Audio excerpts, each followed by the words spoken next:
start again, lads. Just keep her off proper. Yeah.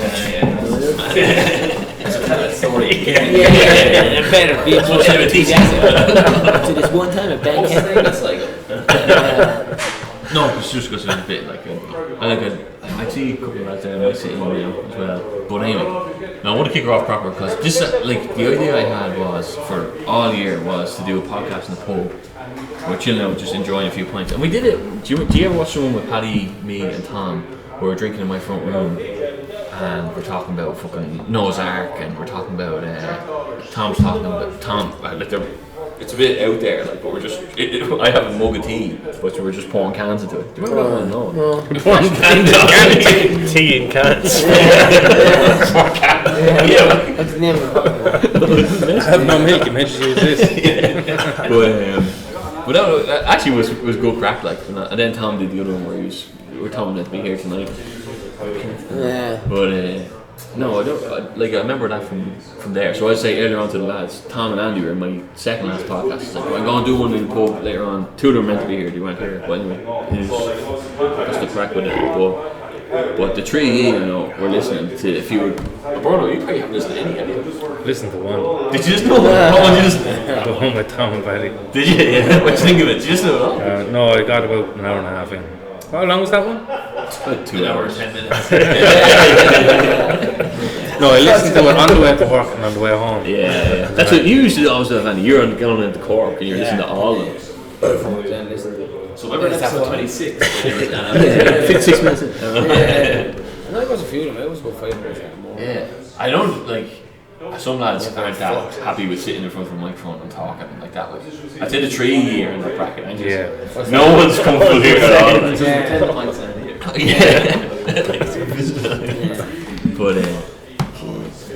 But like a lot of stuff I was talking about though, even for like the last few years since I started podcasts, I learned more a lot from people I was talking to, like lads in like doing different diets, like even trying the vegetarian diet and all this kind of stuff. But I remember talking to you, Crowe, actually, because you were big into. This question now, or No,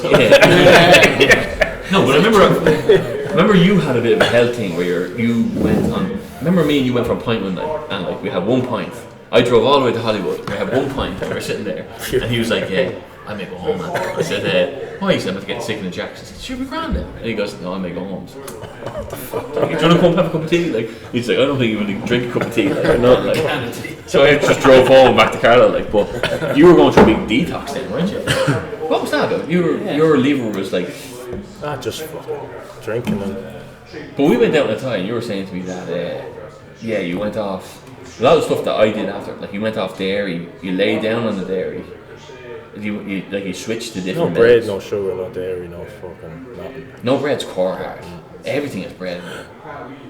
But that's what they say usually with meat. The more meat you eat, the better you are. I wasn't eating meat either. It was just fucking really? fish and vegetables. Fish and veg. That's it. Don't feel it, no. Bollocks. Yeah. Fucking. You were saying you're kind of bickering and all while doing it because you're supposed to crash from. I lost about a stone weight too and kill you. Fucking.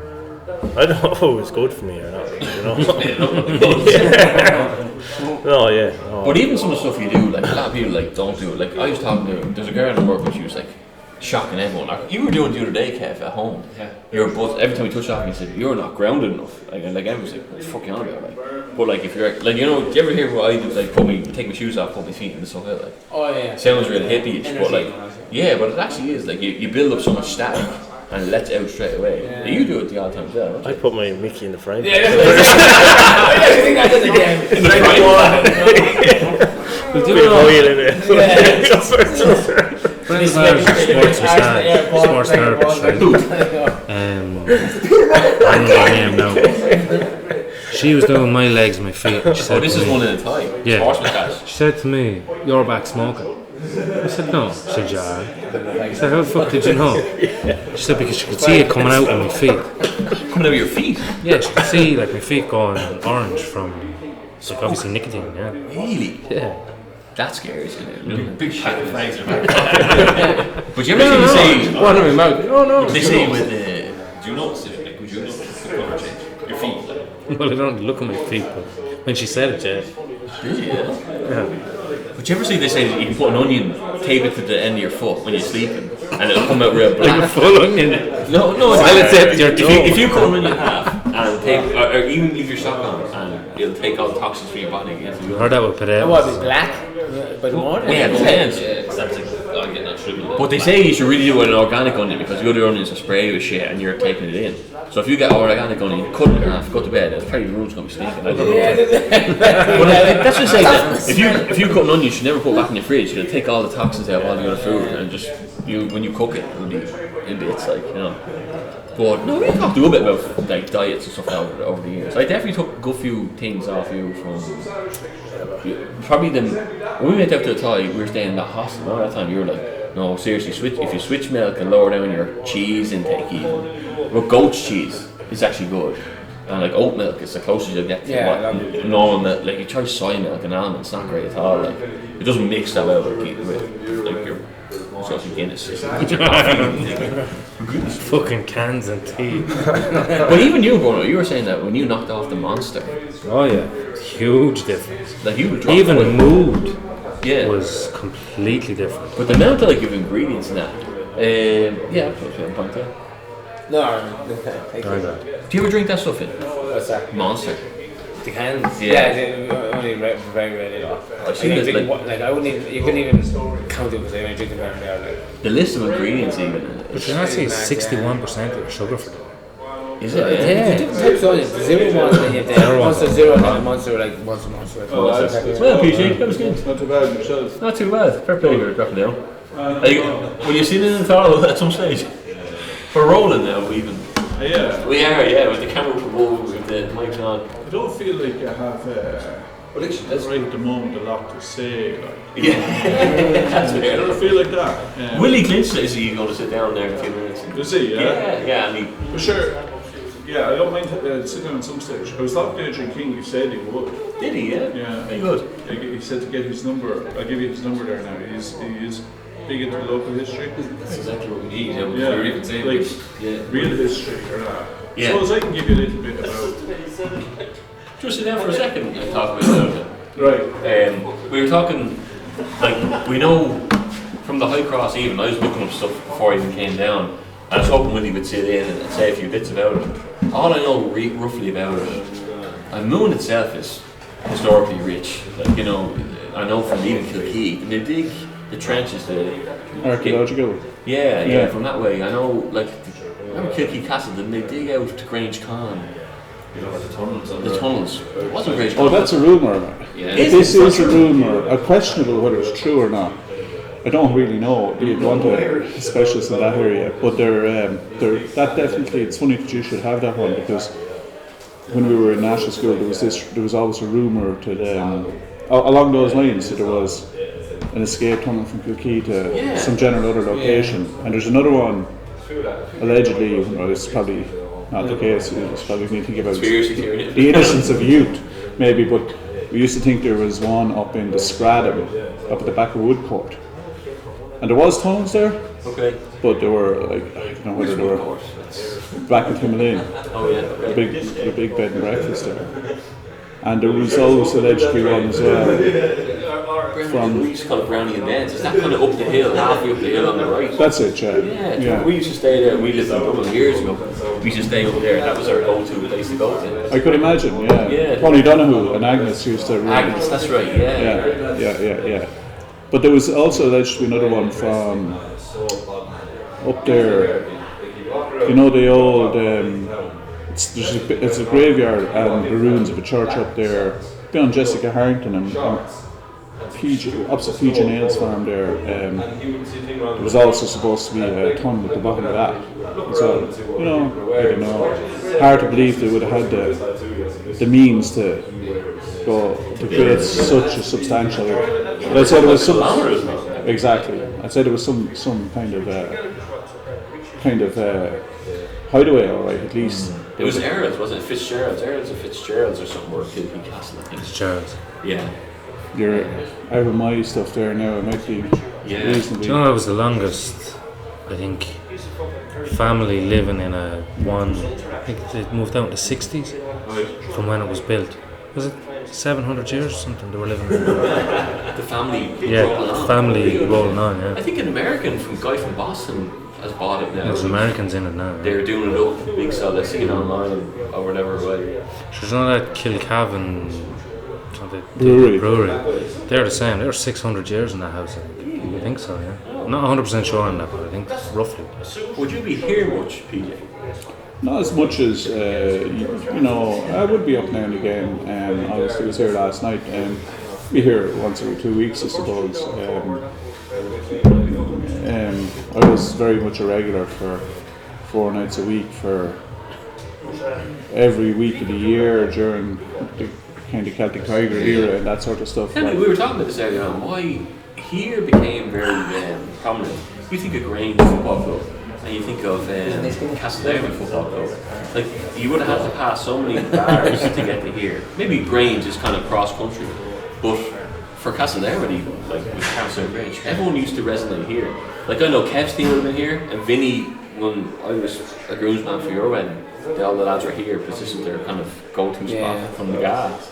Yeah. It's funny, a pub in the middle of nowhere brings in such a young crowd, isn't it? It's funny, that one, it's something that's happened in the last, that's definitely the last, relatively recent past, last 5, 6, 8, 10 years. It's interesting, it's definitely positive, you'd imagine. It's something to, I suppose, really know more about. Must be some sort of a commentary on him doing things right anyway. But it's a historical pub. I could see even going for that point there. That Clint Eastwood up on the wall or whatever, you know. Yeah. One thing I suppose I can give some sort of a general insight into is the general area in the last 40 or so years. It kind of maybe to a degree kind of very microscopic and very, people might say in the global age that exists, it's kind of how would you call it, obscure maybe, but Bolton Hill had a tug of war team which won in All Ireland. Like Bolton Hill over there. Vinny, you're relative. Sure, that's right. Yeah. That's right. Those are trophies at home and lag. That's right. It's just given out easy enough because they had so many of them. And did you know about the tug of war? Yeah, I used to go to them when I was younger. I vaguely remember them now. Yeah. They have a training ground. Where was it? You go by Clinch's house. You go right, and you go no right. Don't where Willie Clinch lives. At the back, and you go up there where the haunted house used to be. So you take a right, and you go to that crossroad. And they used to train. There was like a pitch, literally like not even a pitch. It was like in a field. They had like this tug of war set up in there. I'd say that was Byrne's and Sheriff's Hill. I'd say. Yeah, it was just in behind the ditch kind of. I didn't know it was a sport competed in Ireland. Oh yeah, it's strong enough in Ireland. Yeah, and, back then it was massive. Yeah. And it was a real kind of culture. Event, They trained at the back of Anderson's house over there as well, literally 500 metres. Oh, the one up just up the road there to the left. Yeah. Remember they had a barrel filled with concrete. Right. And they had a pulley set in the ground, okay? And they had a big oak tree, it actually is, and on a cantilever, and they used to pull and hold. That sounds something like the set up above. Yeah, I think that was, they had another one in Burns. They used to run the hill as well, they used to run the hill backwards. Build up their calf muscles and all. Serious? Yeah, no. They won in All Ireland, or maybe more. And they were lightweight, I think. You'd have to talk to Barry Anderson to know about this or that. There's divisions. Those divisions, you wouldn't compete with the North Wexford and Wicklow lads who'd be the real, and farmers and that. How did you even how many was on a team? 8 was there? I think it was 8. I don't know. I didn't even know how they even because I didn't know if there was a strategy to put the smallest lad at the front and have the biggest lad at the back of the hole. Because the lad at the back of the rope, the anchor, to wrap around it and he'd hold. So I don't know. But there is a strategy with that. Would you have 5 or 6 boys, or is it 7? I think it was 8 lads. There was a good few of them on it. I think there was. They're not named the positions like this. I don't know. The first time I had a name, and there's a group in the second match. It could have been. I don't know. I wouldn't know much about it. There was some. It's a real test of will, obviously, but it's a test of everything. It's a bit of strategy in it, and obviously unity. And a weak lad, a weak lad is going to be found out in the 8. A lad who hasn't whatever you call I it. even think height probably plays a part because I remember doing that before, and like people would be off the ground at points. You know, Yeah. like they took us over. Yeah. Like another lad Height carrying would them. probably play a part in it. And then there was meggers. I'd say horseshoe pitching. That was a big thing around here. Oh, right, yeah. We won the Moone won a few All Irelands in that as well. And I remember down the road there in Sean Lawler's field, this sounds like ancient history now, but I remember like you couldn't pass the road, like I'm giving it 200 or 300 people down there on Saturday evenings from all wherever horseshoe pitching was. Meggers was strong. Horseshoe pitching. But called Meggers in Ireland. So what are we doing in horseshoe pitching? You throw hook that around it, yeah. Yeah, you have two pins at a set distance apart, and you're trying to get the U of the horseshoe around as far as I think maybe it comes down to the closest more so actually, because I think you could actually have it properly U'd around it, but you could still lose because another lad could have to throw his. But I could be wrong about that. Well, you're thinking that like the two games of Halo, they're so primitive in terms of like they're so just pull and tug and throw. You know what I mean? Like, it could have gone back thousands of years. This is the thing. The original games. Like they would say boxing is the original sport or the first sport ever, because I guess they somehow said, well, let's. You know, it probably would evolve of two lads having a quarrel in the same crew or the same, what would you call them? Clan. Yeah, exactly. And they said, right lads, just slug it out, no Try. one else get involved, Yeah. try even, Yeah. And then we get to throwing stuff, and then we get to pulling stuff, you know? Yeah. We're not digging the head off each other, what else are we doing? Like, you know, throwing stones or whatever, like, you know? Maybe that says something about us that we're a bit, but in a positive way. I actually mean that. It's interesting because then you throwing stuff evolves into Yeah. you know, football or you know, like kicking stuff and whatever like that. I also remember this. Remember it was Jimmy McGee's quiz show. Do you remember that thing? No, it's even before your time probably. But Jimmy McGee was the memory man, and he was always the sporting guru. Couldn't be beaten like on everything. But I always remember watching it at home, like, and to think that Moone would get mentioned, like, you know what I mean. You had no concept of how distantly removed you were. You thought from everything. From everything like that on broadcasting. So you're there one night, and next thing there's this question goes in: name the village in I think they might have said Kildare, but name the village that has 3 All Irelands to it this year, won this year. And Jimmy McGee is at it, and he's thinking of like some of the great hurling strongholds, or he's thinking of Ballyhale, or is it Ballygunner, or so then he's something like that, so Caltra, or he's somewhere in the north. He thinks it's GA, like, or some of these places, like, you know what I mean, that would have won Camogie and maybe wherever, club and something else. Gaze, he's thinking in real staunch strongholds anyway. So he loses anyway. And he has the card in his hand, or someone hands him the card. It's Moone in Kildare. Says this year they've won an All Ireland Rounders, which was another thing. We used to play Rounders, right? An All Ireland Rounders, an All Ireland Meggers, and an All Ireland Tug of War Championship. It's Moone in Kildare, right? And McGee had the thing in his hand. He goes through the card out of his hand. That was a setup.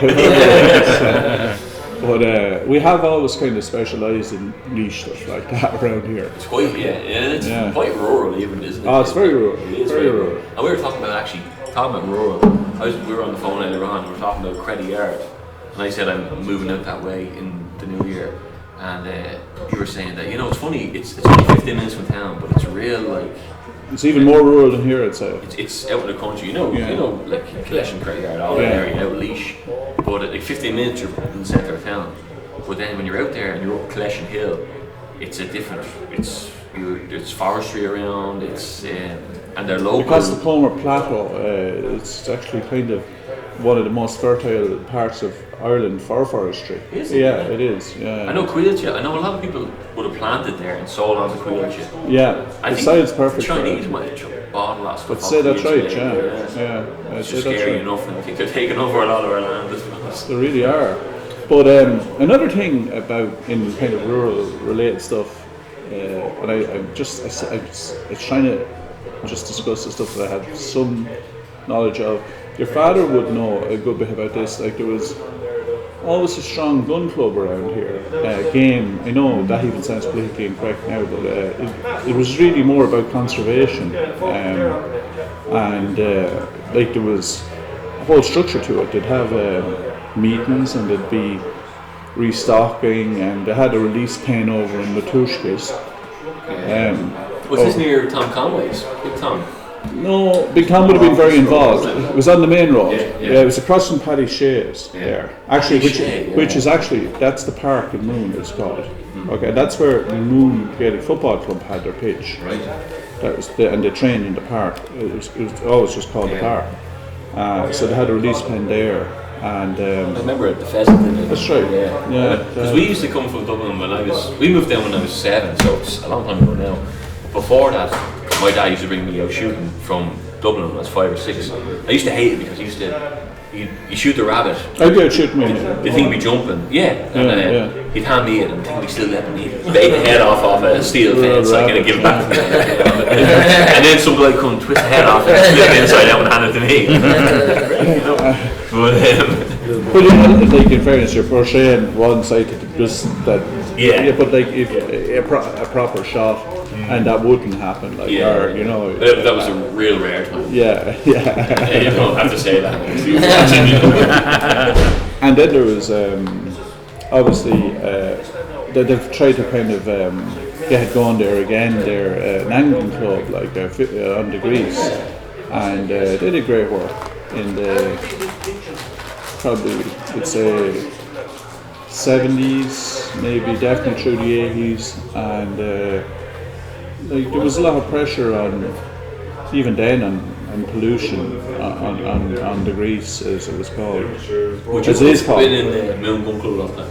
I was probably I was in it, and I don't know whether I was legally of age when I was shooting, but I was shooting a lot. When we played Junior League years ago, I recognised guys from the Moone Gun Club from years ago. There was a chap in goals. Who would it have been? No, that was Flip Hickey, but Bunny Murphy. Oh, Bunny Murphy, yeah. And Bunny was fit. Yeah, You know, he was very late fit. into his age, like he was fit. Because I remember him I was top, and he was going around shooting, and Probably still does shoot a bit. Michael Thompson. Yeah, that's right. I'm sure, like we used to when we came down, we go to the Sportsman's Inn. That was our main pub we go to. Evan Owned it. That was an iconic pub in itself. It was. It was actually, that's where the original Moone Celtic drinking sessions would have been. Would it? Yeah. And Peter, he used to do deer hunting for a short while, didn't he? It's not for a while, but Peter's there's a lot of work in it. There's a lot of work in it, yeah. Is it true that you have to It's alright to shoot a them, deer? but then to fucking do You the work. have to collect it within a half an hour or else it spoils. I don't know. No, I think if you shoot them the wrong way, it puts too much adrenaline into the meat. Yeah, and then the meat is spoiled. It strengthens up or tightens up too much. And it's It's inedible. It is inedible if it's shot wrongly. It smells like fucking piss, basically. Do you know? That's right. Yeah. That's right. Did you shoot deer? Never shot deer. But no, I was recipient of like deer that was shot wrongly, and it was like the same thing. You couldn't eat it. Like. There's definitely a procedure to get it. There's a lot of kid butchering in that. There is, yeah. But they reckon they won't people shooting deer because there's so many. Is it red deer or there's so? It's They're culling them now, aren't they? Well, they're talking about They've bringing. always been pulling. Some that are trying to get wolves back in to try and keep it down. I don't think that's I don't know. I don't know whether that's a good idea. They're trying to red. Well, one guy I've read that he's adamant that would be the best way. I heard it before. Yeah, I've heard They were that. talking about doing it in Scotland as well.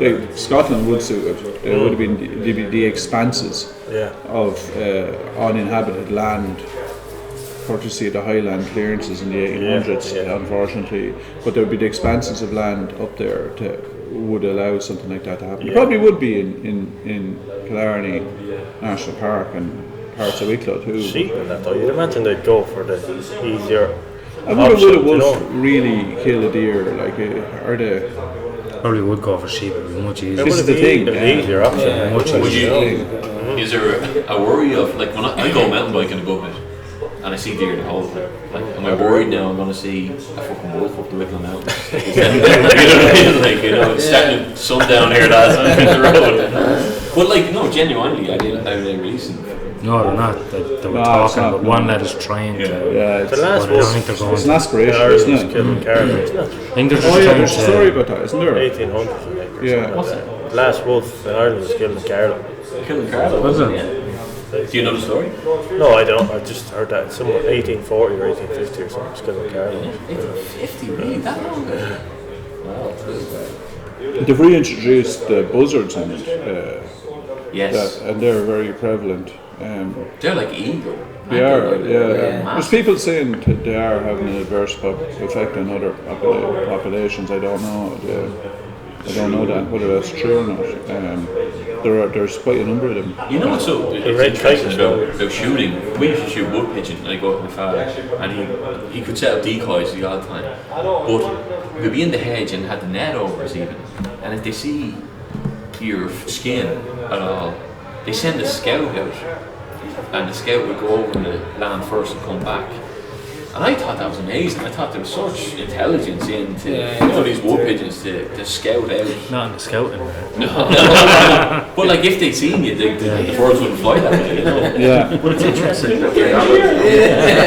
I see videos of, you know, the age of the internet, blackbirds playing dead after a shot is fired and stuff like that. Like, you know, you wouldn't think the intelligence there, but it is. Like, That's possible.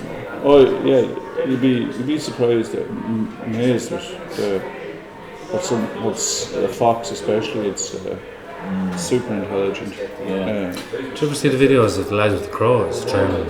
No. And they can actually get them, do you know, they're like, say a bucket of different sizes, and let you cop that it's not done it right until you flick it back out until it gets it right. Really? Yeah, until your one gives it a treat. Another one would have like a clear pipe with a treat in the middle of it and a blocker each side, and he'll go and get a stick from somewhere and then pop it through and then go and get the treat. It's mad. You know what's interesting as well, because that spreads fast. I remember on one podcast I was talking about they were talking about collective consciousness. So they were handing out grapefruit to an island of monkeys, and there's a twin island the same of monkeys, and so they couldn't open it. So one day someone arrived on it, cracked open the grapefruit, and showed the monkeys how to do it, and they all were doing it from then on. But the same week, the other population of monkeys on the far island were doing the exact same thing. They're like, how did that happen? That's there's no mad. crossover. So there's a collective consciousness almost. Like. But we're talking about, you know, like when birds play dead, you see some strange things, even sending out the scouts. If you don't think it's going on, like they could be more clued in than we are for all we fucking know, you know? Like it's you know, we're like most ignorant to it nowadays. I suppose we're in from work and we're just watching Netflix and we're not outside at all anymore.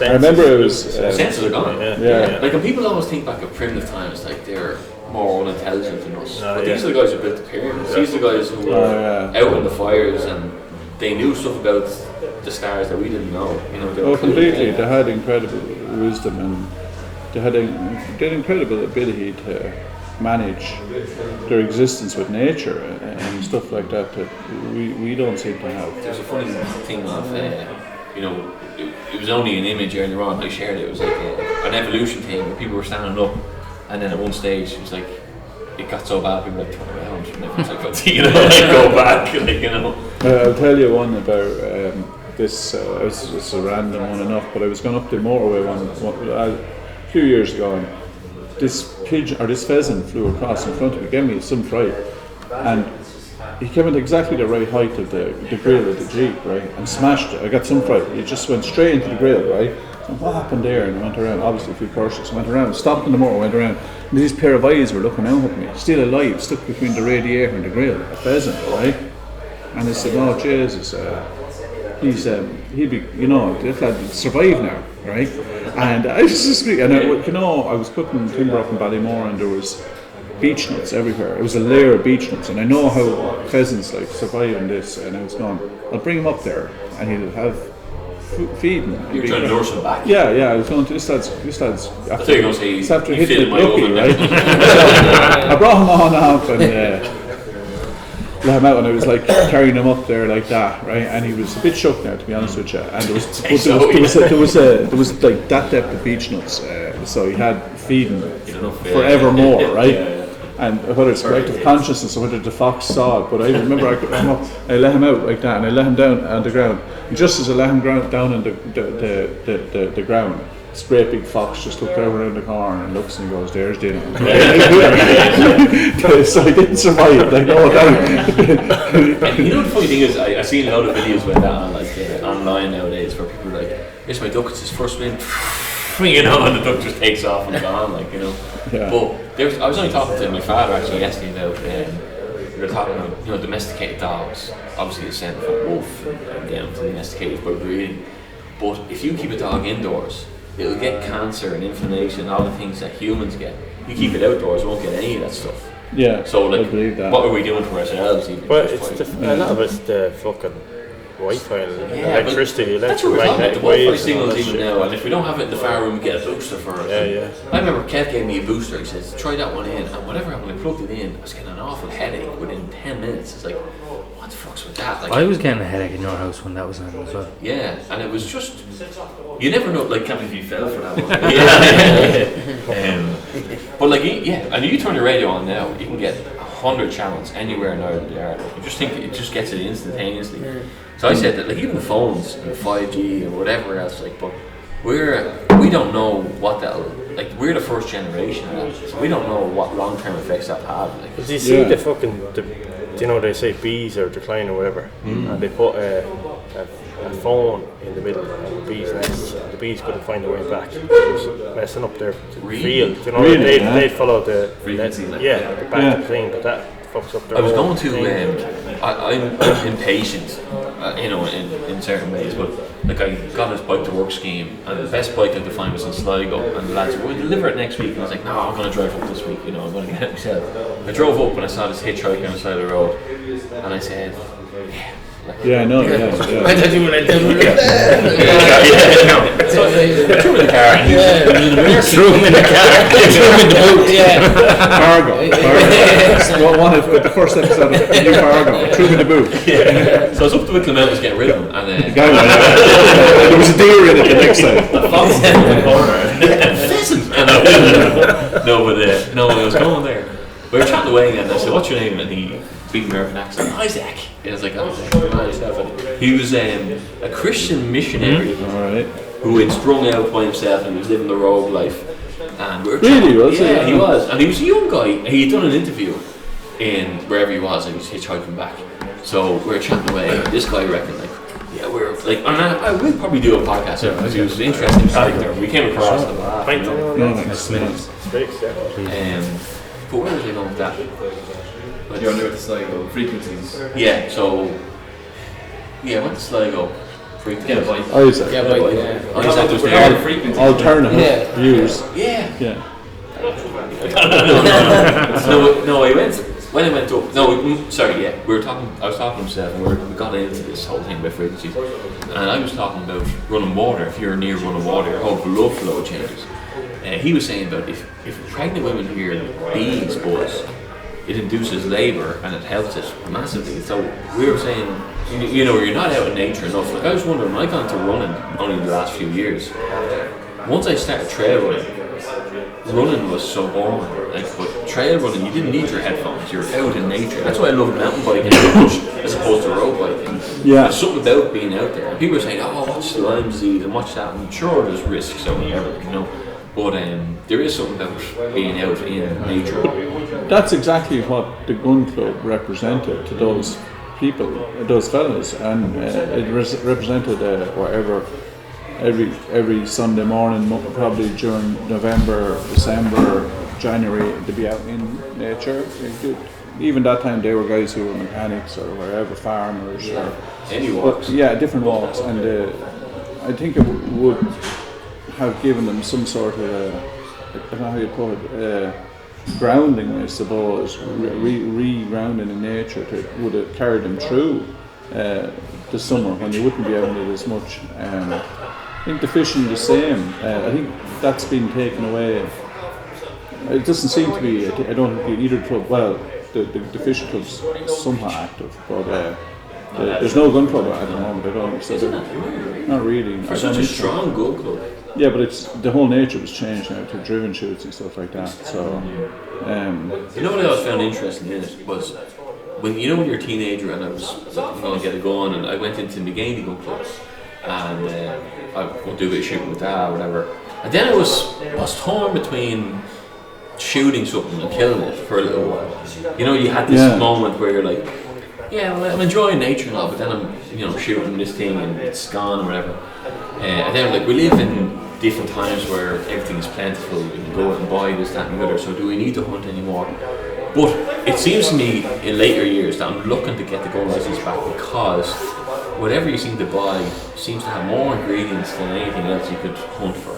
yeah. Like you go hunt, even catch a fresh fish or hunt for pheasant or venison or like you're getting It's pure probably, nature in this. probably nearly impossible for people to understand anymore. I got a few trout last year from Barry Anderson, Bunny. I got some of Bunny's free range eggs. I got duck off Johnny O'Brien. I got pheasants off Johnny. Got something for your father there, and caught a couple of trout myself. It's amazing. It's just no comparison between the quality. If you go in and buy even what's presented as a premium quality side of trout or something in Lidl, okay. First thing is you need to eat far more of it. It's real dense protein. The trout from the grease, it's incredibly nutritious and it's just very pure. You seem to be full on far less. You can literally taste the cleanliness of the speed of the water and the oxygenation level of it. The very same with the duck. Johnny got them on the foreshore up in Dundalk or Drogheda. You just can't. I suppose you can't really verbally it's night and day. express it. It's just night and day. And like someone told me as well, when you're going into anywhere, don't go for farm stuff. Go for fresh caught stuff.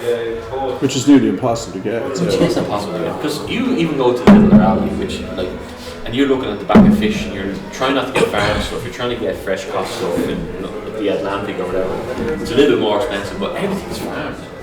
Everything's and stuff you wouldn't imagine could be farmed is being farmed. I was saying Crowe, like the whole idea was I went through a phase where it's kind of like, should I be shooting? Is it moral to shoot? We have plenty of stuff in supermarkets, but nowadays I'm looking for the license back because it's so much more natural and nutritious. You can't trust the supermarkets, or it's all farmed stuff. It's all pushed with water. It's all whatever. Well, even that thinking. Is it right to shoot or with a shot? Sure. Like back in the day, people would have shot and then once, every day or two or whatever. They would have swiped vegetables and shit. But buying a yolk of a shot, it's cruel. Like. Do you know what I mean? They're farmed. Exactly. A farmed trout or a farmed salmon has an infinitely poorer life than a wild trout. Yeah, exactly. What they're doing with chickens now, like everyone's kind of like the best you can do is go for organic free range chickens because at least they see the light of day and they have a bit of a lifespan. But even do they? You don't even know what they're eating. Is it true? Even but you can see some eggs have so much more yellow than others. You have your own eggs, Crowe. Right? I did for a while, not for. But you said there's 9 day difference between the quality.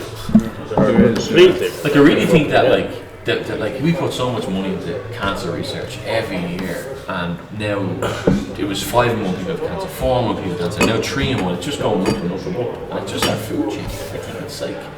It's just like there's so much utility in just digging your own drills, doing your own veg, having chickens around your house if you can. Yeah. And I really think there's powers that be are a little bit against that. Well, sure, it's business. It's all business. It's all business, yeah. Food is business, cancer is business. Farmers do. The whole thing is the whole thing's business. Yeah. But there is. This is just the sheer lack of, I'd say, will of people to grow their own veg. Though is a problem as well. our uncle Dean Carton had this model vegetable farm below there, which was, I'd say it wasn't maybe twice the size of this room, is what it was, and it was fertilised with farm air, fertiliser, all that sort of stuff, and it was a year-round project, and the sheer volume of stuff he'd be able to take off it. No, but that entailed him, it's a totally different lifestyle. You would be woken up by him at 5 o'clock in the morning out moulding potatoes before he'd go on to work. See, that's the thing, it's a full-time job, and we're in a society now where both parents have to work. Let's say parents, both parents have to work because inflation's gone so high. So we're in a different area than even when we were younger, where the mothers would stay at home because you could buy a house for 16 to 20 grand, and someone could stay at home. They could afford a week shopping by staying at home. But now everything's driven through the roof. I really think they just said that. Why do we have 50% of people working? We could get 100% of tax off these people. And society is just milking us all. Well, that's why we have less kids. I don't know who, but some of the big boys. Rockefeller. The feminist movement, because instead of having the man bringing money home, you can fucking have double the people bringing in tax. That's it. And I think that I actually think that now I get a little bit political about it. Yeah. I think the whole feminism argument was launched over that. And they were like, let's launch this kind of propaganda because this will get them. But in essence, they'll be challenging for the same roles and there'll be less kids. And it was the same with cigarettes during the feminist marches. They got women, tobacco companies paid women to walk around and burn brass. Edward Byrne's The Torches of Light, that's what that was called. Yeah, that was well known. PR campaign. But everything that seems to be to get following is fucking. Do you know what I mean? And the top guys just want less people so that they can just control. People fall for it. But like if you had your drill, like the thing is like the reason why I said that is because can two people work full time and still manage their own drill and their own chickens and their own even if it's personal? It's questionable, isn't it?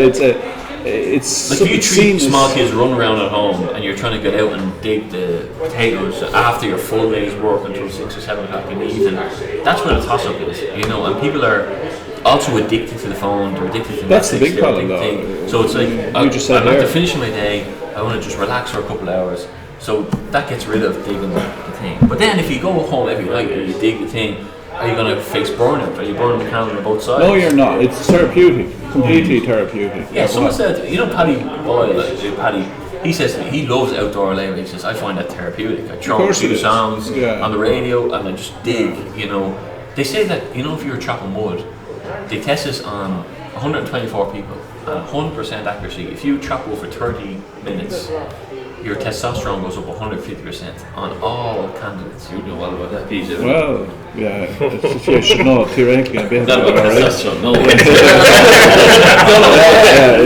the wood. I would. Sure does. It does. That's an interesting static, though. It's primitive in its own nature, Because what are we doing? Like I work with computers for the last few years, and you find yourself fucking aging, and this is why the hands are getting smaller with people, and you're in the environment where you're hunched, you're not moving, you're sedentary. A lot of people get heavy in them roles. Not me, luckily, but I don't know. No, but I think this is a real primitive way of thinking about it. But men being built with broader shoulders and bigger hands. It was farming, it was mining, it was war, it was whatever for hundreds of years.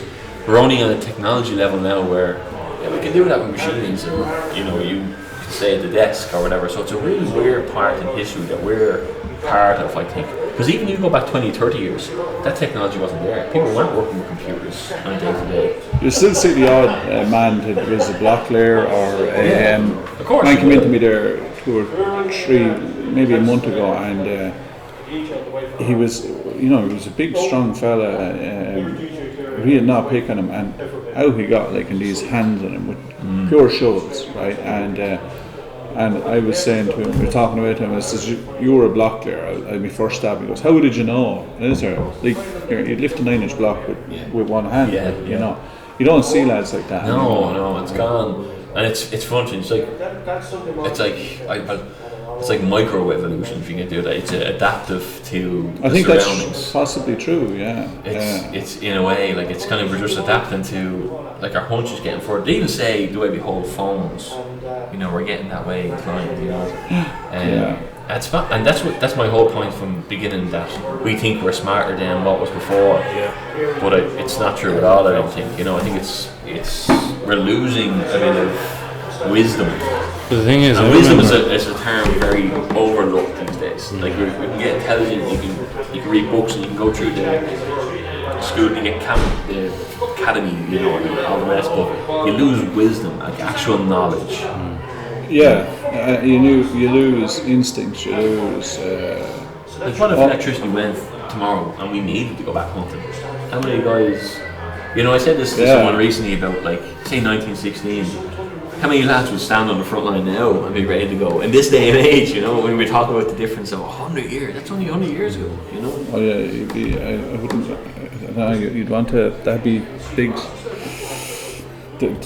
Just different, light years apart, or the whole thing. And there is still lads who recognise, you know, the importance of such things, but there's a lot of.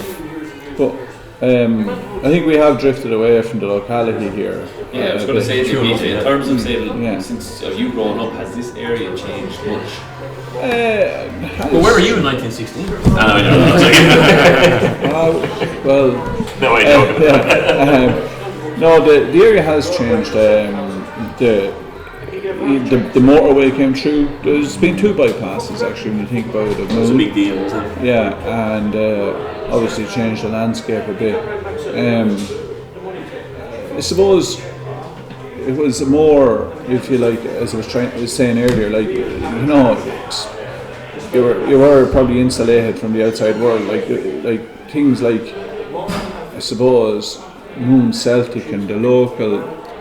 Well, it's still a big thing, and like obviously Grange and Castlereagh haven't played each other in a long time, but still, like, local rivalries and that are big. That's one thing that stayed good and constant, like.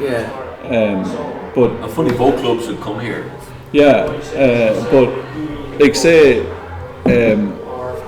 like what the soccer match we're going to play in wherever the early 90s was. I know soccer was on a peak in the country with Jack Charlton and the whole lot, but you would really be looking forward to these very simple things, like, you know, they're going to play in Clonegall or somewhere like that, and it was like the simplicity of fishing. When there'd be a flood on the river, that was, you know, you went down with worms. This sounds kind of so like kind of like heartbeat or something like that now, but and you went to mass, and everyone went to mass, and you met outside it. The younger lads met outside and had a chat about what the goings on, really. You wouldn't meet people in the village of Moone. I was probably dying off even by then, but you go up and you meet 4 or 5 lads your own age. I wonder if that sort of stuff really happens anymore, or is it all virtual and all online? WhatsApp. Yeah. That's a shame as well. Like, I think a lot of traditions went out with that. Like, I know.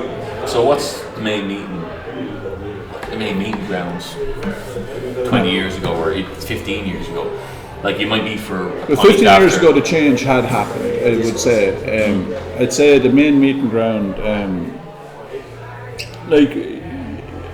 It seemed to me like that before and after a match, whether it was Gaelic or soccer, people spent more time talking about inconsequential stuff, like, you know what I mean. It was a way of catching up. Like, the meeting ground was probably, certainly I'd say more people went to the pub, and there was more of an atmosphere or something, I suppose you call it, in the pub. There was obviously there was excesses in that as well, and people, I suppose that was their characterisation that would be in the pub Monday morning and all, but there was probably a lot of just normal good crack had with your neighbours, with your community, with your teammates in the pub as well. Like, Face to face. When was this pub built actually? Oh, I don't know. It's ancient. Do I'd say, you is it? find out? Huh? No idea when this was built. William was that really like? Yeah, William might see this hill. But yeah, that's interesting with the community side of things. Like I mean, we were saying, like I think that seems dead to me now in terms, and it's a shame. But like I lived in Millstream for like an estate in Carlow for a long time, and it's good. You moved into an estate last year in Mayo, and you just have a community text group, and it's good that way. But is it only text? Like there wasn't even that in Millstream. And I remember when I was a kid. I think that depends on the estate. How big it is. Maybe, but I think that I have that as well. Years ago. I have that as well. My estate is only 40 houses in it. Yeah. But my kids always go out. Every day they'll go out. Like my son was out, he was swimming, then he was playing football with all his friends today. But I think it was different. I grew up in the country, and it was more of an effort to like, oh yeah, we'll go and we'll cycle here and we'll meet up. Whereas you might put more value on it then because it was more effort. Yeah, like I used to cycle from my house to Castlearmid. It was like a 45-minute cycle. But it was great crack along the way. Yeah, that's it. Yeah, it was full I remember we used to. I just remember we would cycle Tullow. Yeah. Cycle into Tullow. But there's no doubt though, there are people doing a great job in trying to keep community going. Like the Pierce Cafe is a perfect example. Moone Village. Yeah. That started off as a community scheme when the post office and the shop closed, and it's turned into what it is. And that's just beside the church, isn't it? Is that to the left of it. Yeah, and the people do meet there. That's some sort of a reason to bring people to Moone, like to have a cup of coffee or whatever it is. And I'll give every sporting club is trying to keep a bit of community going. They have the playground there as well. They built that playground. Yeah, they did. Yeah. And do you think you mentioned earlier, like even the church was a place that people meet up with? Like, that's gone now too, I think. I think, for younger people, like you're talking about footballers and that age group probably, but I think there is a reasonably good attendance though in Moone. Moone always had a decent attendance. Yeah, I think when we were like for every Christmas morning, my mother was bringing us to Moone. So we bypassed Levistown and Castlearmid and go to Moone. Not that there was anything wrong then, but we would go to Moone. And there would be a lot of people there, and a lot of neighbours, and a lot of people. And we'd go to Thompson's house, and to the lane, and whatever. It always had a good attendance, isn't it? I think people are trying to keep it going, but to some degree, and look at the perfect example of it over here. There's what you're up against. They're talking about the church there. We're talking with an earnestness about community, and here's text and away, or what's happening away. But that's. But it's easy. College culture changed all that, though, didn't it? College culture, because say 20-30 years ago, everyone would be either working trades or whatever. To be in a few people going to college, but then the last 10-15 years, everyone goes to college. When people go to college, they go to Dublin, they go to London, they go to Canada, Australia, everywhere. And then a couple of years later, you don't have people in your local. Do you know what I mean? Yeah. Because they don't come back. They all just leave both the biggest towns and cities. Do we need trades? Yeah, I know. But in the last couple of years, that changed where everyone was like college. But do you know what I mean? For a lot of people going to college, they shouldn't be going to college. Yeah, no, it's nearly a. I was working in correct stuff here.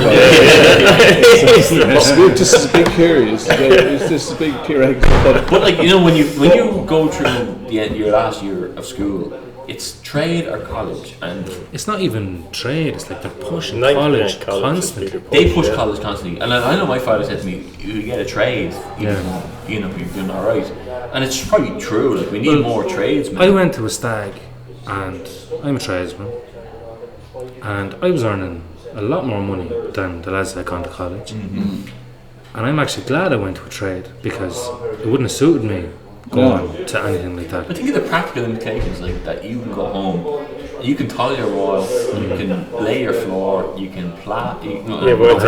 I actually cannot plaster. But think of how much you can do.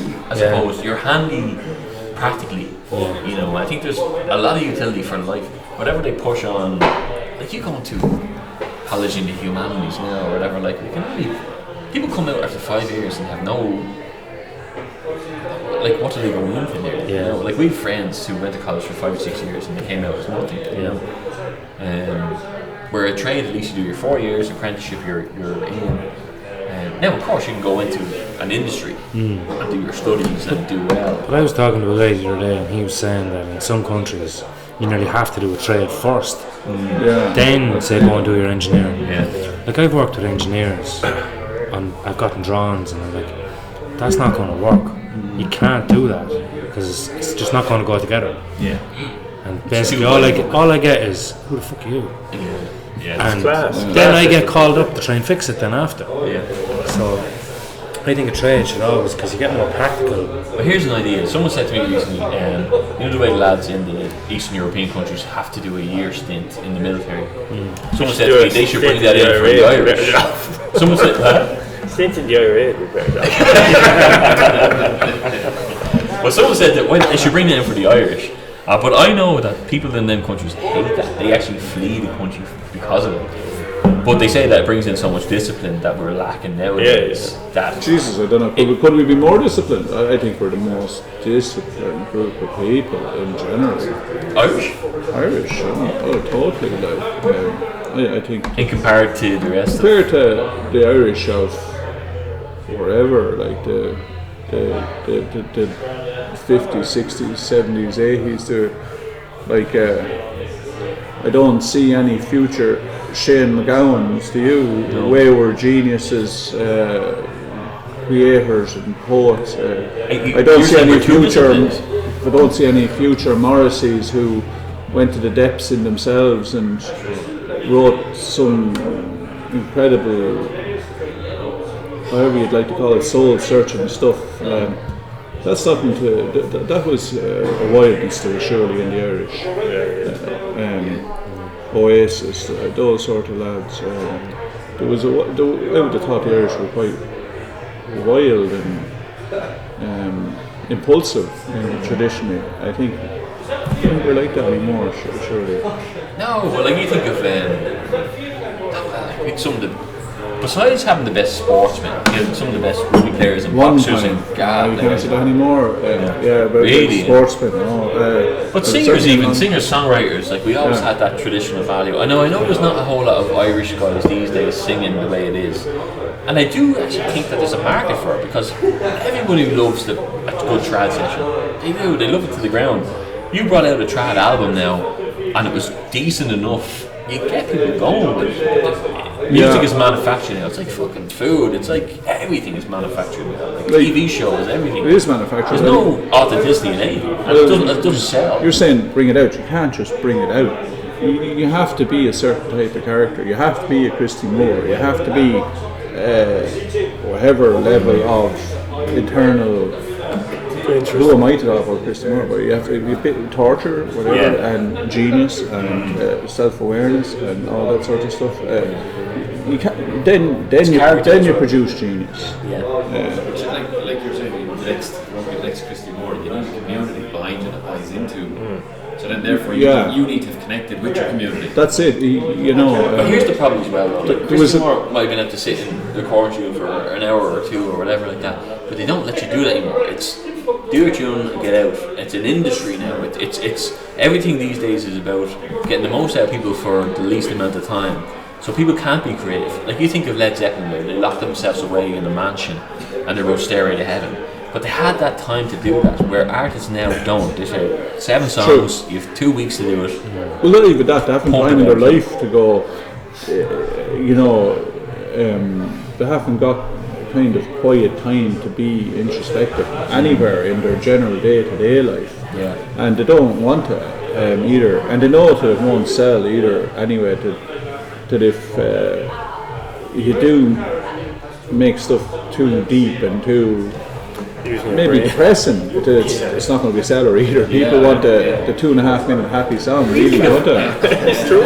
You know, Crowe, Flannery, remember we used to listen to him about that, and he can be desperate. He's a tortured old soul, but the music that comes out though. Isn't that always the interesting way? Like a quick beat, a pop beat is catchy. Or like, you know, if you listen to a song that you like straight away, it's usually shite. You listen to it more than 2 or 3 times. Do you know what I mean? Yeah. Things that have meaning take a bit of time to listen and understand it. Do you know what I mean? But new fucking world isn't. That doesn't sell. It's just an quick album, beat. like.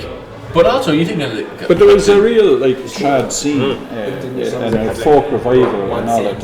I don't know enough about the content, but I know that I understand that it was creative types gravitated towards Ireland from the continent and everything to be part of Steve Cooney, who's Australian, they gravitated towards Ireland in the 80s or 70s or whatever, and did all this sort of experimental stuff you see in TG Carr now and again, and They used to do great stuff, TG Carr. unbelievable stuff. Documentaries and everything. But there was it was again a little bit based around culture, Irish culture, which had a value still then. Is it gone now? It was. It's not as prominent, I'd say. I don't know. I hesitate to comment on something like that without spending a long time talking about it. I think it's definitely there's still a pride in our country and all that, but this seemed like a euphoria in that time. If you add up in Italia 90, Euro 88, that sort of stuff, it was definitely a high point in wherever. Yes. Yeah. I still think that, you know, nowadays people love the old songs, and there's something to it that can still sell more than. Like if I got behind the guitar and I played the latest Rihanna song, there'd be a few people like singing, they were drunk or whatever like that. But if I played a song from 70 years ago, or if I played a song from Shots Out from Gary Owen, something like that. If you played something cultural, people crave. people remember it, They and crave. people remember that, and they like that. It doesn't matter how well you can But sing. you're not going to sell it on a big scale. No, you won't. On a local scale. You think you're going to X Factor and playing fucking, you know, Black and Tan, or something less political, let's say, Lakes of Pontchartrain or something like that. Like, it's a nice song, but who knows that song, you know? Now, but I it's think not you're going to X manufactured. Factor at all. That's the problem, what you just said there. But that is the problem, isn't it? It's whole. But it's the X Factor whole thing is the package of the looks, the selling point, and the voice, and where I could listen to a guy play who has an okay voice. He can play all the songs that everyone loves, and that would lift the place. You know, there's songs like my uncle played at my father's 60th. It's not as if he has a trained vocal voice, but he rocked the place and he played all the old songs, you know, and everyone loved it, you know, and that's Irish, that's Ireland. You play till you have a few points, everyone's jolly, everyone's in a good humour. Everyone's not a party piece. Yeah. That was it. For some reason, I can say that's as prevalent now. Obviously, when you hear something like that, you're going, "Oh yeah, that I do remember that." But it's not something I run into very often. That's actually something that was synonymous with here. Yeah. There was a real storytelling scene and fireside singers and all that, and. I can't remember how often it was. Once a month, I'd say. And Fireside singers. Yeah, that's what they're called. And they'd go to different pubs, and you could have people from Alan Wood, you'd have people from Vinnie Langton from Barrowhouse and Laois. The people come from different parts of the area. Well, decent distances apart, and they'd come and they'd have their and they'd learn things. They'd have new things every 2 or 3 months. They'd have a new song, that sort of stuff. Yeah, you pick it up from the next pub. Yeah, exactly. And you know what's interesting? They'd even compose their own little stuff. Yeah. There was a really funny one. I'd love to hear it again. Denny Langton, or not Denny Langton, actually Denny Donovan, there's a lad you should get sometime. He's a character, but Denny is an out and out Ballylinen man, and Not far from me. So. no, but he wrote his song, or I don't know if he wrote his song, but he used to compose it anyway. He had, or he used to perform it here, and it was based upon he used to characterise Kildare in '98 as like a basketball team. He wouldn't give them the credit for being a football team, right? And he wrote along the lines of his, and he had it then to they were only good because they were being backed by the Arabs, like in the national stud, right? So he put a tea towel on his head, right? And he started about it's a good long song, and he'd have some of the funniest stuff you'd ever hear in it, and it was like some sneer, like. He had the tea towel. He had a bit more. To it. The props. But and I can't remember but I remember bits about it, but he going about anyway in his version of events, Kildare couldn't kick the ball, like so they were all going for the hand passing. It was probably a bit of envy at the time, like, Laois versus Kildare, like but it always baffles me sometimes though. When you see, everyone sings the 1916 tunes or the Rebel songs from years ago, but when them lads, now we get a little bit political in Irish history now, but when them lads were standing with the GPO or locked in there, they reckon that less than 20% of the country supported them. They were scumbags in the view of the... That's what they thought, they were tomatoes thrown. Every young lad that goes out doesn't know about Irish history. No. Everyone loves to say my grandfather's in there, right? Yeah. And they always say, of the certain area or a certain year. Yeah. It's because it's alright to follow that. But at the time they were the worst scumbags in the world. That's what they do. Yeah. And the same thing, any fucking revolution won't be televised. That's you know what I mean? And They're the anti-culture thing. That's what they are. A little bit of that has happened in Ireland at the moment. And it's probably a hot topic too. But there seems to be a lot of legislation coming in from Europe and other global parts that some people are standing up and they're being tarred in a certain way and pushed aside. And I think that, in the future, in maybe 10-15 years, we'll look back and think, again, they were right. They were standing up for the freedoms at the same time. I think we're going through that kind of revolution now in a little bit, There is a bit of that political stuff going on. There's a lot of tension in Ireland at the moment. Willie would sit down, but he said to me he's very busy up there. It is a place steeped in history. Did you ever play Crowe? Play what? Play Ga or... No, I never did, no. No, never did. No. Don't look at boxing and any sports? Any sport you're into? No. Just I probably should have played. I think back, I would have liked to play, but I think it is. What me and Kev did, we did like episode 3 together, like 4 years ago. And Kevin was talking about the utility of Gaelic football and being a team sport and how that translated into his work life, being a team player that way. And the adversity it causes because you have different personalities. Yeah, exactly. It teaches you a lot. Yeah, it does teach you a lot. Because you're up on a Sunday morning, you're in the elements first of all, which is a stressor, which builds character, I think, And a friend of mine is in the army, and he always said to me, "You're out running in the rain and the cold. You build character. You're building their stressors against your body." I'd say it's right there. Yeah, and I think that like we live in the northern hemisphere, obviously Ireland, where we have them cold, wet weathers more than anything else, and they reckon that makes people tough against life scenarios because you're going out. A lot of people you think Gaelic football, it's not soccer where people are getting paid, this, that, and the other. Stress. Even for the professional guys, they're out there for the love of it, they're out in the bad weather, they're out for the passion of it. You're relying on your teammates. It's people are bawling their eyes out when they lose these games. This is massive to them. It's not as if there's 4 million on the line or they're going to get transferred to a different club for whatever million. It's just pure for representing their county. This is it. So it's. I think that's a bit of magic about Ireland too. It is you rarely get that. Like you can go to America and there's basketball. You can go to England and there's soccer, and you can all these baseball or whatever. Where you can go to Ireland, there's Ga, and you tell people like these aren't professionals. They're not getting paid.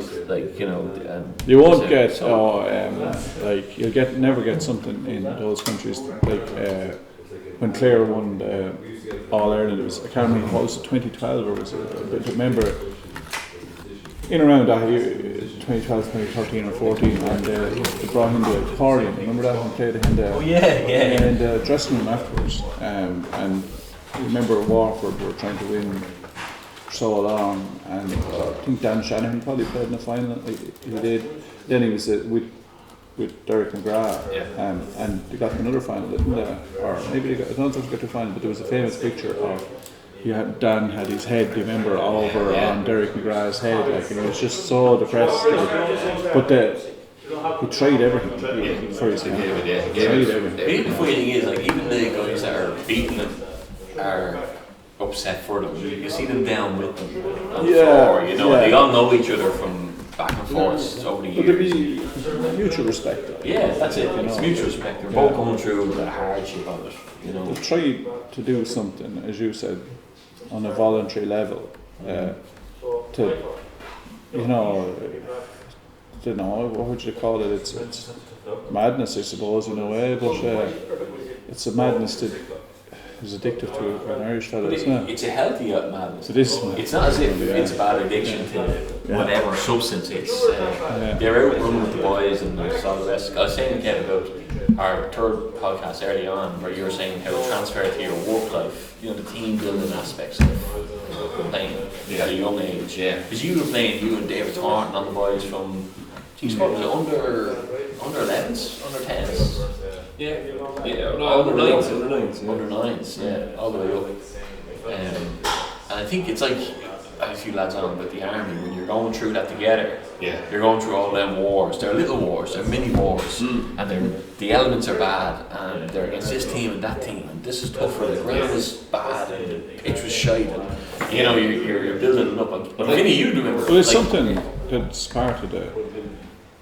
And I do completely beyond respect for Irish sports. Like, but it's something that's sort of fabric of whatever for certain people. Like Vinny, like how long? What age did you first start playing sport? I don't. Young, 7 or 8. Yeah, around that man. You're still playing. Yeah, but on lower level though. I'm getting But still, older. like you're almost 30 years playing sport. Like if you Say if anyone wants to be reminded of that now. Yeah. But like you've had some injuries, like everyone. No, I was fortunate enough now. Were you? Yeah, only ankles, and that was mainly because of the soccer. Just turning fast. Not getting tackled. That's what was judging the ball and getting me ankle. And I did it when we played. Who were we playing up in Newbridge in the championship? Raheem's. Was it Raheem's we were winning, and I went down on the ball, and your man was. I remember the ball. When he was won it, I think it was Raheem just played. Yeah, but I remember the injury. I thought I did my cruise ship, but I didn't. I remember I was going over for a ball. I could see a man running over to me. I was going over, and I put my leg down, and he actually tripped on the side on the grass. And I saw that he fell into my standing knee, and he bent my knee sideways. And I was sore. And I was on crutches I was only on crutches for about a week, but I only tore like. Or strain, I think the physio said, strain my ligaments in my knee, like, so it wasn't too bad. You're finding it hard to let go of walking away from it, aren't you? Like I know, I was playing the same gym now for 3 years. Oh yeah, and you're happy enough. You're in Collection. I play soccer, I play soccer. In Collection, isn't it? No, St. Pat's. Oh, so you're still St. Pat's? Yeah. But like it becomes part of like Keep it taking over. We're not looking forward, like the whole division of the game part of your life. We went into school, we were in Castle Dermot, like it was, you know, giving the lads a slagging about playing on Saturday. That's all they talked about for a week. And you played on Saturday. Yeah. And then, you know, it just was part of like I didn't play for that, but I know two of stories of me on the pitch. And I used to play for Moone Celtic years ago, and I was always benched and I was never put on, you know. But there was a time I was put on for the last 10 minutes of the game, and everyone got in for this free kick, and I was kind of halfway in the midfield line, and it bounced off the handlebars, or not the handlebars, it bounced off the crossbar. But it came up to me, and it was just me and the goalie, and the manager had gone so much through. It was Vinny Costigan or something like that. He destroyed him because he was caught in the offside rule, and I still was unsure what the offside rule was.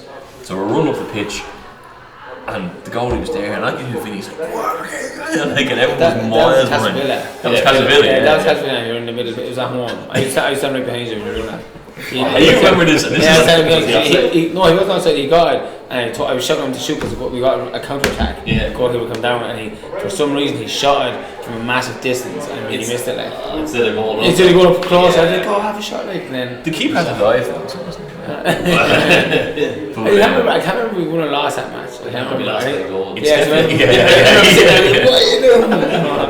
But you're talking about there, like 25 years. Yeah. Oh, we were young enough lads. Yeah. Definitely. We were definitely. But like but like I remember playing for even Grange, like back in the day or whatever like that. And Kev came to. Did you come up to the Crowe or something, Kev? And I was on. Was it Grange? Yeah. I can't reckon like I just took too much of a temper sometimes on the pitch. So like put me on. Your man took the ball off. Kev probably funnier temper stuff. No, I don't know. I got the ball off, like rougher than I probably should have, and then They put his ponytail down or something. What? Yeah, that boy just put his ponytail down. playing football's good, but like we're going back 25 years or more, you know. Lads don't play anymore that we were talking about. Kev, you want to pick it back up over Mayo, maybe? Dowling Ashton first, isn't it? They stand back with Dowling Ashton first, I suppose. Try to get some sort of fitness in there. Why are you now, Vinny? I'm just gone 25. You're young enough still, like. Sorry?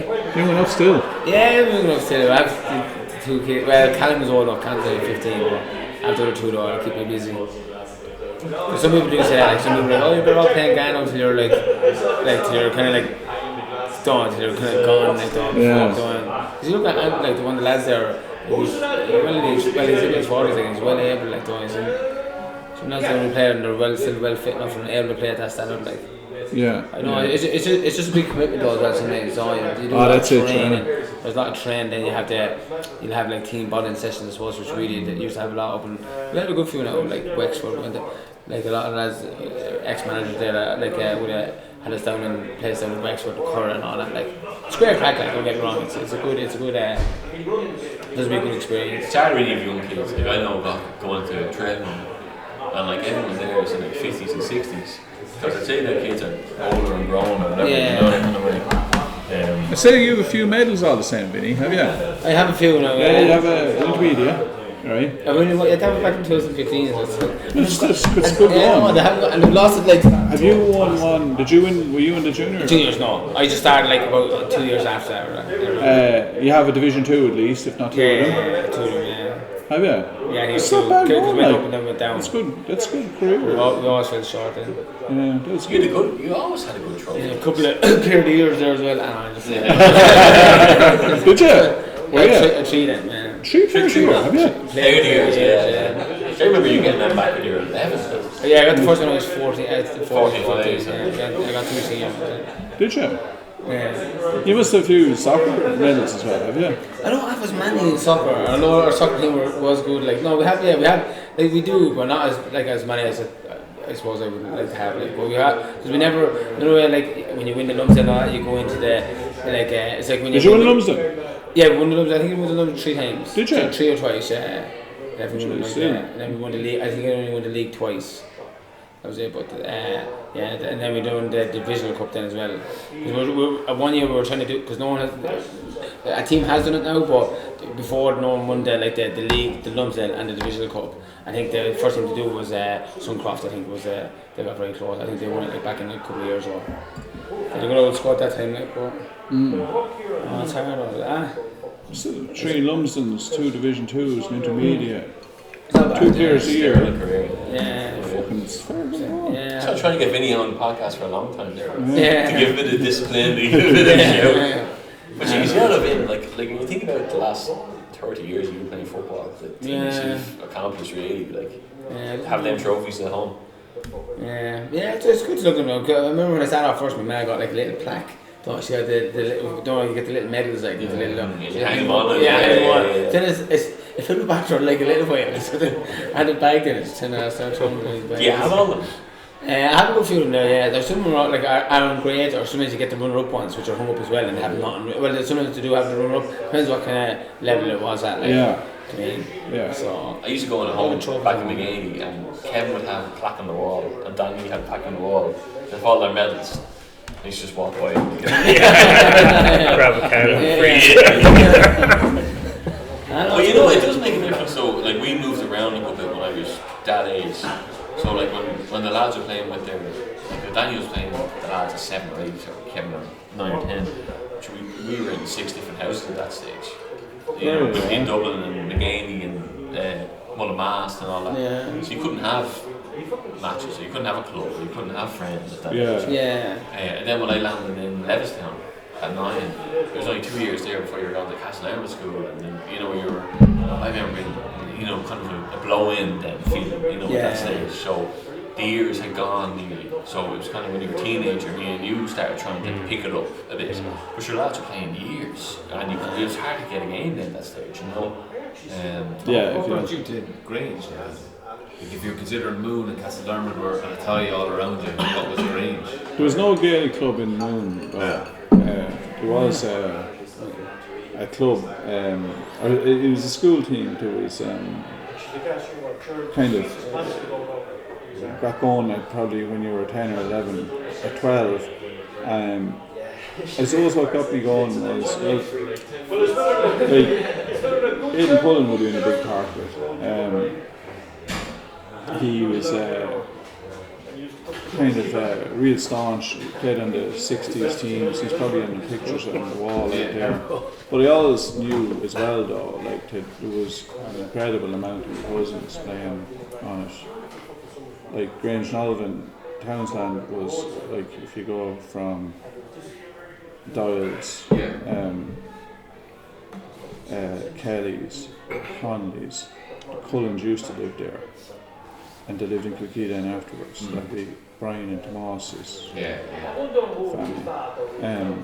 So sport, football, Gaelic football meant Grange really. Once you turned the corner and came across the Grange Nolvan Road to me, it just seemed that everyone was into Gaelic.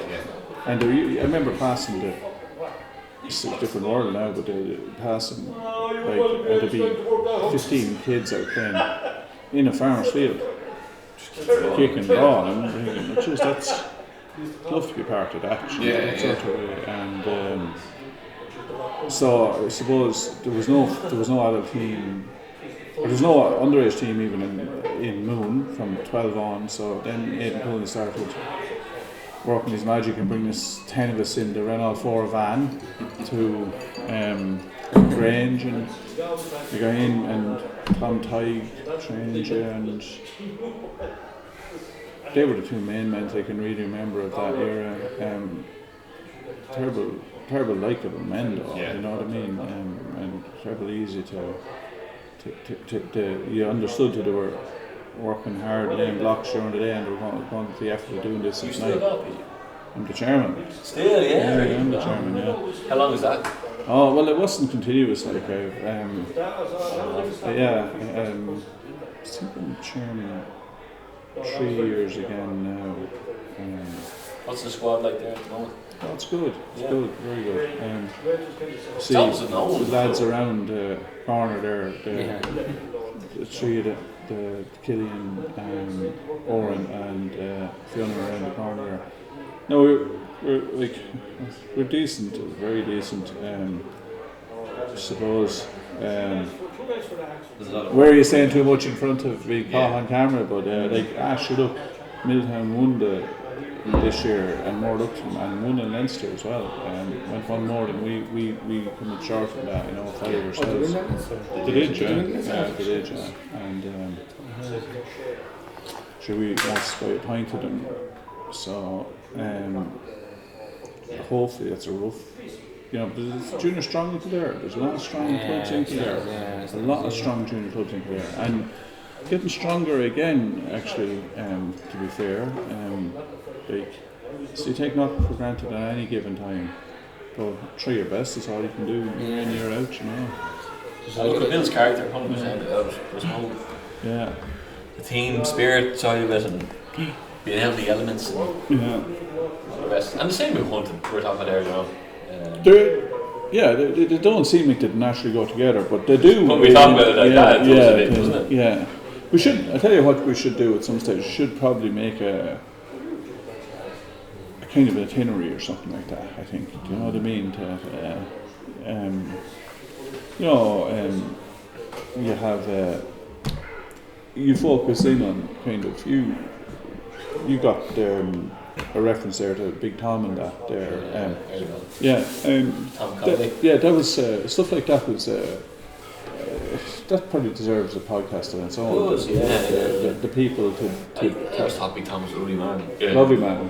He's got a long time now. Had a long time, yeah. Well, lovely man.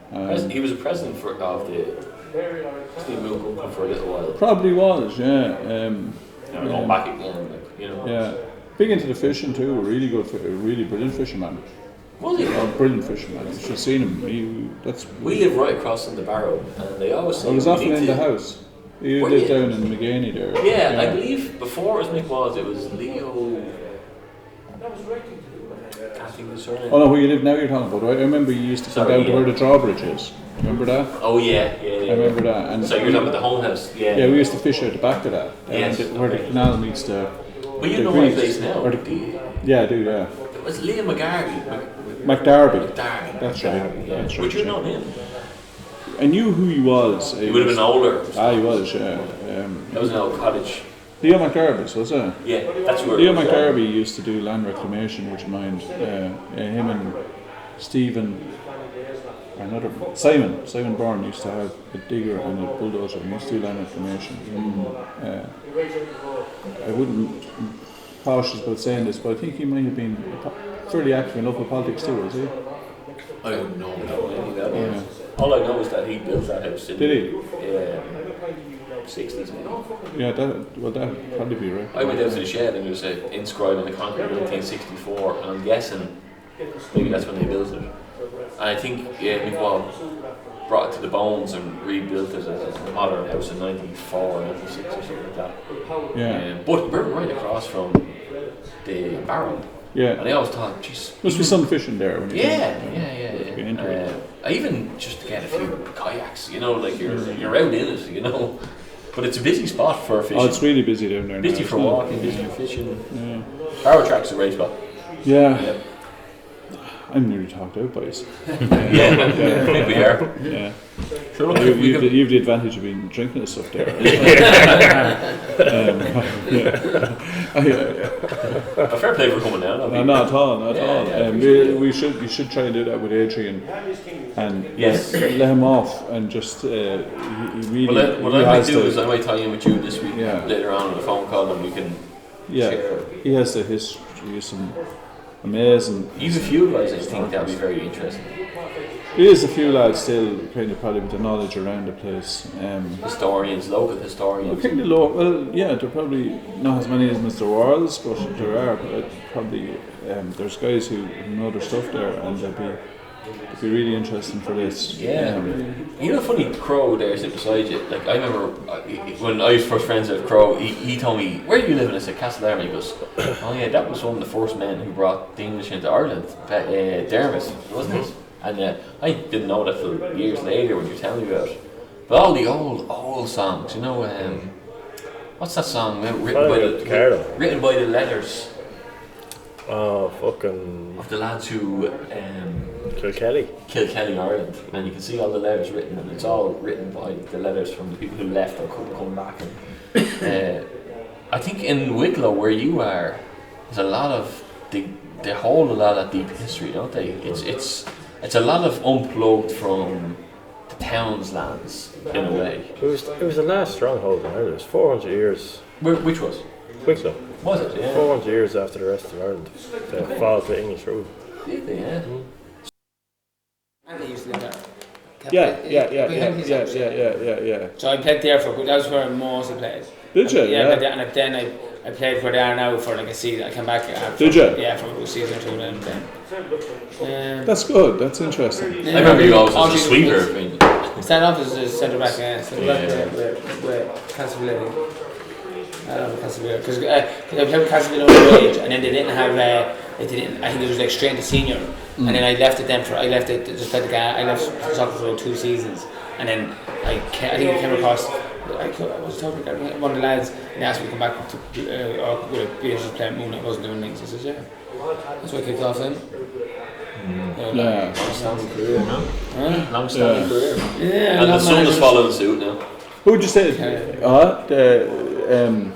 You should get some of the real, like, kind of old school lads that were there. Yeah, who would you get? get? You know, like, Who would? And I was trying to think of someone as well. I can't really. Yeah, but like Bunny wouldn't be too bad. Yes, Bunny wouldn't be too bad. So you tell a bit about the. You tell a bit about the football and tell a bit about the hunting as well, wouldn't you? Yeah, he would. Treating that like it's not even silly.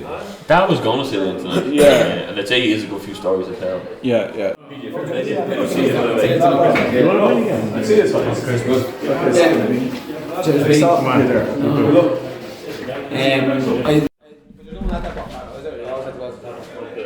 See you soon. And then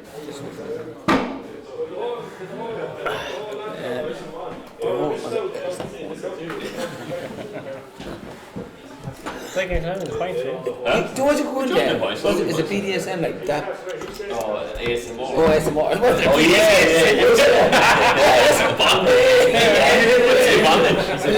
The BDSM is like one is like sex and man. Would you be Huh? Yeah, yeah. What is like the first 4 letters that come into it? BDSM. It's like that. Friday and slip there. Bruno, he hasn't said much of it. He was telling a story about. Oh, I was just. So he used to cycle into Tullogh and talk like 45 minutes. I was looking at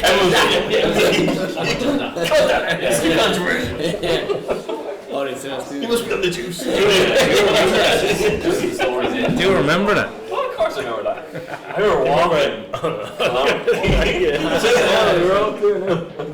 I remember walking with guitar. I remember a car pulling us over, my Volkswagen Polo, and we had like keyboard drums, everything like that. And I had my guitar out the window, and we were flooring it. And they pulled us over, and like Grease said, "You know you're doing 120 and 70," and I was like, "Yeah."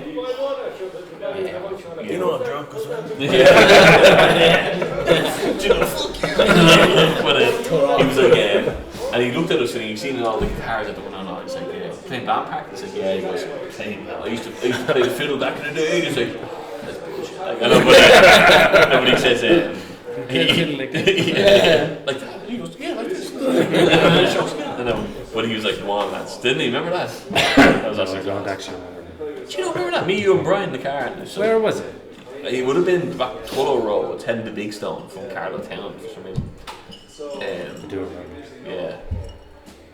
So you think about like the close calls you had in the car when you first start driving. I remember going towards Big Stone. There was a shotgun in the back of his car. He was going around the bend, not a bother, and the car was sideways. I looked over at him. Yeah, not a bother.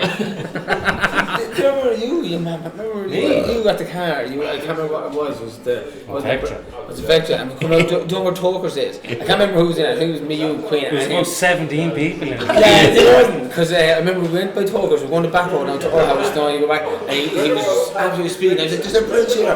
Flew over the bridge and lost completely control of the car. Car landed, spun out in that like area. No, bullshit.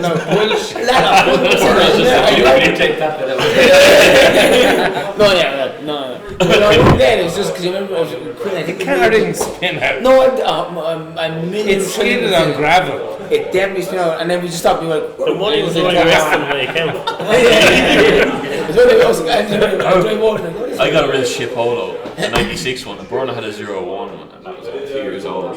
And like we were driving through Tullow, and he was looking at alloys for the thing and all that. Well, I had no brakes, so like he stopped, and I just went over the back of him. Like he's like, "What happened?" Like, see, he was like kind of thinking about it. It's like, but like everyone was so. I remember my car, like people just thinking, "Fuck!" Like I remember I locked my keys in my car. I just got a hammer out with a blanket, just smashed it in. But then the next day I picked up Paddy. And like we dropped him home, I just all I could hear was the back bag ripping.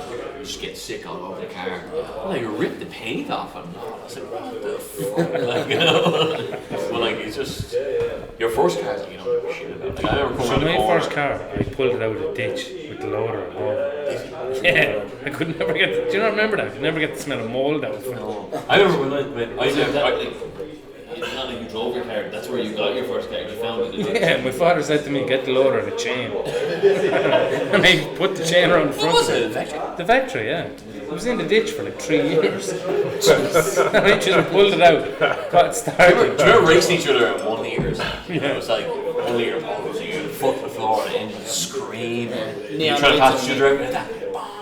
And it's just sitting right there, like, you know. And then Vinny, you got the golf. So that was like obviously gone like rock. And then when you got I got like a 1.4 engineer. Remember you had the Honda Civic, 1.5 Honda Civic. And we used to drive out with Foss. Everyone was like, the minute you get in your car, everyone was racing at the gate. It's like scratching the shit out of your car. And but I remember I was going to a tie at a time. And So you went home. I went home. I tried to start your Honda Civic. There's a knack to it, I think. Fucking, why were you even trying? I was trying to get out of there. I was just trying to like. It was in like. Take on golf. Yeah, I was just trying to roll up the road so you couldn't come and take it. Two of you want more points. I didn't have points. I have one, yeah, at least. But, Two of you want points. He took my keys. He took my keys and went home. What? And I had nowhere to stay. Triple vodka's level. it was just payback for all the times. I still remember that. Did you get name them or not? That happened up in Dublin. Two of us were like sitting in the yard. I remember standing in the doorway. We were sitting there and like, waiting for everyone. Crowe was like being drunk, and he just went like this. Just walked out. It's like a taxi. Got a taxi. I felt. Well, he's I remember that time I felt bad about that. I remember feeling bad about that. That's the only time I did it. The only time I did it. I'm sorry. I remember feeling bad. Sorry. The next day I said to him, he goes, it was just so funny to see him just like walk out, taxi, and I look at taxi him over like, hey, come on. And he's like, going in. I was like, he's driving off. He just stood there, then I was like, I can't remember what I did. Do you remember? No, like I remember when we were like in Foss, like we got into some like I actually thought like some of the craziest stories are from then on. Oh, like Sligo, not even Sligo. I remember being in phase 2, and we'd go out with the lads from Lucan. Remember that Crowe and like Mick Red, and we were just walking on top of the crossover for the motorway and all, the pissing the rain, like taking trolleys and just it's just walls being broken and like even going to Sligo was a mess. Yeah, like neither of us want to even go back there anymore. I don't think. Like I remember like years later we're like, we haven't been reunion Sligo on tour. It's like, like it's done. Like, I wouldn't like go back. Would you go back? I would go back. Would you go back? For a long time we didn't want to go back. I remember the first fear I had was we were in Sligo and we were hiding out in Galway for a little while because the guards knew our range. What am I gonna do with me? I just state this now. Public record. I probably should clip. I can't remember home and tomorrow we'll go through and be like, because I can't put any of this. We have 2 minutes. So like, I can't want any of this. I'm just doing a run. Just be like, edit. Follow. Hey, they were just talking about Spencer 2 days ago. It's a total blank. That's what will happen now. But when you think about it, we're talking about like 13, 14 years ago. It's like it's a long time. Yeah, I remember driving up like drop kind of Bethlehem. A long time ago in Bethlehem. Well, we're pretty rapid then. It's a wrap. You should have Or they look at the camera and I'm like, hey, Yo. hit that like button and subscribe. Okay, we're gonna wrap. Do you want me to get the camera closer? Next time. Till next time. Do you have a quote like that? I've heard that. So that's Like, we're scared for jumping in, get behind the mic.